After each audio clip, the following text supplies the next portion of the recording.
இன்றைக்கி நம்ம வீடியோவில் சக்கரவள்ளி கிழங்கு பொரியல் தான் எப்படி செய்கிறதுன்னு பார்க்க போகிறோம். வாங்க எப்படி செய்யலான்னு பார்க்கலாம்.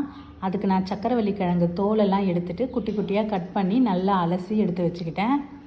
ஒரு கடாயில் கொஞ்சமாக எண்ணெய் ஊற்றிக்கலாம். எண்ணெய் நல்லா சூடானதும் கடுகு உளுத்தம்பருப்பு போட்டுக்கலாம். கடுகு பொரிஞ்ச உடனே நம்ம கடலைப்பருப்பு ஒரு ஸ்பூன் போட்டு அது கலர் சேஞ்ச் ஆனதும் ஒரு வெங்காயத்தை கட் பண்ணி சேர்த்துக்கலாம். அது வதங்கினதும் ஒரு 2 காஞ்ச மிளகாவையும் நான் சேர்த்துக்கிறேன். நம்ம கட் பண்ணி வச்ச சக்கரவள்ளி கிழங்கையும் போட்டு நல்லா வதக்கிக்கலாம்.